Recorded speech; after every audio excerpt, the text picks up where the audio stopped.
ခုနကျွန်တော်တို့ရှေ့မှာမြဲတဲ့ဗီဒီယိုလေးပေါ့နော်အဲ့ဒါလေးကိုကျွန်တော်ဒီမှာဒီနေ့ဒီဗီဒီယိုမှာကျွန်တော်လုပ်ပြမယ်ပေါ့နော်โอเคဒီဗီဒီယိုလေးလုံးမပြခင်မှာလည်းကျွန်တော်တင်တဲ့လေးလာတော့ကျွန်တော်ဖိတ်ခေါ်တယ်ပေါ့နော်ကျွန်တော်တင်တဲ့မှာအတင်းနီမျိုးအများကြီးတင်ပြပေးတာရယ်နော်ကျွန်တော်တင်တဲ့ကြီးကလည်းညီကိုတန်းရင်တော့ပဲတင်တဲ့ကြီးလေးပြလို့ရတယ်ပေါ့နော်ကျွန်တော်တင်တဲ့ကြီးတမတ်တာမရှိဘူးနော်အဆင်ပြေတော့ပဲပြလို့ရတယ်နော်ပြီးရင်ကျွန်တော်တို့ဒီမှာတော့ကျွန်တော်တင်တဲ့မှာကျွန်တော်နိုင်မှုရှင်းအောင်တော့အခြေခံနဲ့ကျွန်တော်တို့တက်တဲ့အထိကျွန်တော်တင်ပေးရပေါ့နော်ကျွန်တော်တို့ဒီ TikTok မှာကျွန်တော်ဒီဗီဒီယိုလေးတွေတင်ပေးရလေးတွေတွေ့လို့စိတ်ဝင်စားလို့ကြိုက်နေတတ်တယ်ဆိုရင်เนาะ Telegram မှာလည်းအခုလိုမျိုးရိုက်ရှာပြီးတော့တင်တဲ့အောင်စုံစမ်းမြင်ပြီးတက်လို့ရတယ်เนาะ Telegram မှာမဟုတ်ဘဲနဲ့ကျွန်တော်တို့ TikTok ကဒီ bio လေးကနေတစ်စင်းလေကျွန်တော်စီတင်တဲ့အောင်တက်လို့ရတယ်ပေါ့နော်။ Okay ရတယ်ကျွန်တော်လေးစတယ်เนาะကျွန်တော်စပြီးတော့အပေါင်းလေးနေမယ်เนาะ916 680ပြီးเนาะ60စီပြန်เนาะဘာကတော့ပြန် okay ပြီးကျွန်တော်ခွေးပေါ်ကြောင့်နေလိုက်เนาะနေပြီးတော့ကျွန်တော်အပေါင်းလေးနေမယ်ကျွန်တော်မီဒီယာမှာကျွန်တော်ပုံလေးတစ်ပုံရိုက်ပါเนาะငါလည်းဒီပုံအပြီးမပြင်ဆက်30နေပြီးငါပြော specification area နေလိုက်နော်โอเคဒီပုံထားပြီးတော့ကျွန်တော်ဒီပုံမှာကျွန်တော်မယ်နော်ဒီ filter နဲ့ P ပေါ့နော်အဲ့ဒီ P လေးတစ်ချက်ထောက်မယ် P လေးလိုက်ချလိုက်မယ်နော်โอเค P လေးလိုက်ချလိုက်မယ်နော်ဒီတိုင်းချလိုက်မယ်နော်ဟိုအဲ့ဒါနေချလိုက်မယ်ချပြီးတော့ကျွန်တော်ဒီပုံလေးကိုထောက်ပြီးတော့မိုးကတော့စပါနေမယ်ဒီရိုးစားတယ်နော်ဒါလေးချဲတွေက1080ထားခဲ့ပြီနော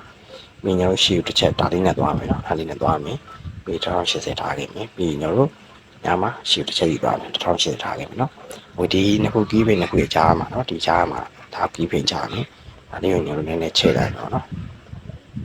အဲ့ဒီနည်းနည်းချဲလိုက်တော့နော်ပြီးဒါလေးနဲ့ရှေ့ယူသွားမယ်နော်ပြီးဒီနားမှာဒီကီးဖိမှာလည်းကျွန်တော်ဒါလေးကိုထောင်လေးရတော့ချဲလိုက်တော့နော်โอเคပြီးနောက်မှာလည်းကျွန်တော်ဒါလေးကိုထောင်လေးရတော့ချဲလိုက်တော့နော်โอเคပြီးဒီနှစ်ခုကြားသူတို့နှစ်ခုကြားတယ်မှာကျွန်တော်ကရက်ရှိနော်ဒီကရက်ကိုသွားမယ်သွားပြီးဒီဒုတိယဟာလေးနဲ့အဲ့ဒါလေးတူတူဆွဲလိုက်နော်ဆွဲပြီးတော့73နဲ့နှိပ်လိုက်နော်နှိပ်ပြီးတော့ copy ကနေလိုက်နော် copy လိုက်နော် okay ပြီးရင်တော့73နဲ့နှိပ်ပြီးရင် page ကတူ all key frame ပေါ့နော်ကျွန်တော် key frame ကြားထဲမှာကျွန်တော် cadet တွေရောက်သွားပြီနော် okay အဲ့ဒါလေးပြသွားပြီနော် okay ပြသွားပြီကျွန်တော်တို့ဒီမယ်နော်ဒါပြီးပြီနော်ပြီးပြီကျွန်တော်တို့ဒီမယ်ဒီပုံလေးကိုထောက်မယ်အရင်ကကျွန်တော်အဖက်တစ်ခုထည့်လိုက်မယ်နော်ဒီပုံတစ်ခုစီမခွဲခင်မှာကျွန်တော်အဖက်ထည့်လိုက်မယ်ပေါ့နော်ဟိုအဲ့ဖက်ကိုလည်းကျွန်တော်မဲတာဖက်ကိုရှာလိုက်မယ်ပေါ့နော်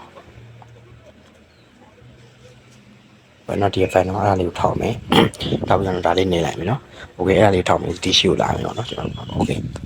คဒီနားမှာ key page ကြားမယ်ဒါကိုကျွန်တော်တို့3ညထားလိုက်ပြီပေါ့နော်ညမှာ3ညထားလိုက်မယ်โอเคဒီနားမှာ3ညပြီးရင်ကျွန်တော်တို့ဒါနောက်မှာကျွန်တော်100ပေါ့နော်โอเค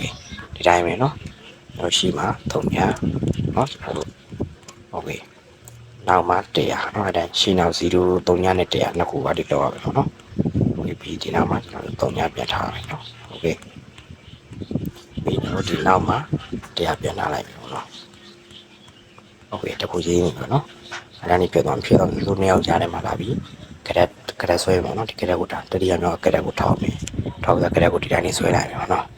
်ဆွဲပြီးတော့73နေမယ်ဒီညမှာ copy အစ်စ်ပေါ့နော် copy အစ်စ်ထိပ်လိုက်ပြီး copy ကနေလိုက်ပြီနော်โอเคနေပြီးတော့73ထောက်ပြီးတော့ page ကတူ all key frame ပေါ့နော်အဲ့ကရက်ဒီကုန်တော့ကျွန်တော်တို့ key frame ကြားထဲရောက်သွားမယ်ပေါ့နော်โอเคအဲ့ဒါလေးနေလိုက်မယ်အဲ့ဒါရောက်သွားပြီပေါ့နော်โอเคအဲ့ဒါရောက်သွားပြီပေါ့နော်โอเคပြီးကျွန်တော်တို့ဒီပုံလေးကိုထောက်မယ်ထောက်ပြီးတော့ကျွန်တော် layer လေးနဲ့ဖြတ်မယ်နော်ဒီပုံကြီးလေးလိုက်ဖြတ်မယ်နော်ဒီပုံကြီးလေးလိုက်ဖြတ်လိုက်မယ်အဲ့ဒါဒီပုံကြီးလိုက်ဖြတ်လိုက်မယ်ပေါ့နော်โอเคဒီပုံကြီးလိုက်ဖြတ်လိုက်မယ်နော်โอเคပြီးရင်ဒီပုံရှင်းသွားပုံထောက်မယ်ထောက်ပြီးတော့ဖက်ကိုနေပြီးအဲ့ဖက်ကိုနေပြီနော်ကျွန်တော်တို့ဒီမှာတိုင်းရဖက်ကိုရှာမယ်နော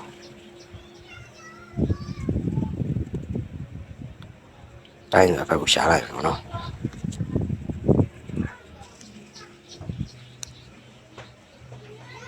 ်တိုင်းကိုနေမယ်ပြီးရင်ကျွန်တော်တို့ဒီ standard စနေမယ်နေပြီးတော့ကျွန်တော်တိုင်းမှာကျွန်တော်မေတော့ online ပဲပေါ့နော်။ပုံပြီးတော့ app ဘက်ကိုနေပြီးကျွန်တော် oscillate ရှိရပေါ့နော်။ဒီဘက်ကိုရှာလိုက်မယ်။အဲ့ဒါလေးထောက်မယ်။ထောက်ပြီးတော့ standard စနေမယ်။နေပြီးတော့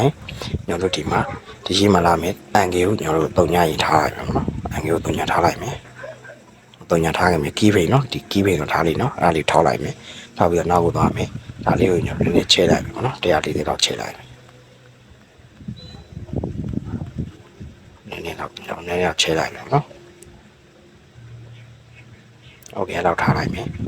ထားပြီးတော့ကျွန်တော်တို့ဒီ frequency မှာနှစ်ရှိရပေါ့နော်ဒါတွေကျွန်တော်80လောက်ထားလိုက်ပြီ80လောက်ထားလိုက်နော် โอเคပြီးမဂနီကျူရှိရနော်မဂနီကျူမှာကျွန်တော်တို့ဒါလေးကိုဒီရှေ့ရဟာကိုကျွန်တော်120လောက်ထားမယ်ပေါ့နော်ဝေး120နော်ကီးပိန်ကြီးချလိုက်မယ်နော်120ထားကီးပိန်ချမယ်ပြီးနောက်ကိုသွားမယ်နော်နောက်ကပြီးကိုသွားပြီးဒါလေးကိုပုံညာထားလိုက်မယ်ပေါ့နော်အိုင်တိုင်းထားလိုက်မယ်နော်ဝေးထားပြီးသွားရင်ပြန်တော့ပြီးအဲ့ဘက်ကိုနေကျွန်တော်တို့ motion blur ထည့်မယ်ပေါ့နော်โอเค motion blur ကိုနေမယ်ပြီးကျွန်တော်တို့ဒီ standard စနေလိုက်မယ်နော်โอเค motion blur ကိုဒီအတိုင်းထားလိုက်မယ်ပေါ့နော်ထားပြီးတော့အဆက်30နေမယ်ဒီနေရာကျတော့ကျွန်တော်တို့ effect တွေအကုန်လုံး copy ယူရမယ်ပေါ့နော် copy ယူလိုက်မယ်နော် copy effect နေလိုက်မယ်โอเคနေပြီးတော့နောက်ကပုံနေမှာကျွန်တော်တို့ effect ကိုသွားအဆက်30နေပြီး B effect ကိုနေလိုက်မယ်နော်โอเคနောက်ကပုံနေမှာလည်းကျွန်တော်တို့ effect ကိုသွားအဆက်30နေ B effect ကိုနေလိုက်မယ်နော်ဝေနောက်ကိုသွားပြီးကျွန်တော်အတိုင်းပဲအဆက်30နေ B effect ကိုနေလိုက်မယ်နော်ပုံနေကုန်မှာ copy ထားတဲ့ effect တွေကိုလိုက်ထည့်လိုက်မယ်နော်အဆက်30နေ B effect ကိုနေလိုက်မယ်နော်โอเคအတိုင်းဖြစ်သွားတယ်နော်ဝိညာဉ်အတန်းလေးဖြစ်သွားပြီပေါ့နော်ဒီဥစ္စာကျွန်တော်မဲတာဖတ်နေကျွန်တော်တို့ပုံလုံးနေတာကိုလုပ်ပြရတယ်ပေါ့နော်ဒီ transition ကိုโอเคကျေးဇူးပါတယ်ကျွန်တော်ဒီဖူတူလေးကိုလည်းကျွန်တော်နော်တက်တော့မှနေရင်တင်ပြီပေါ့နော်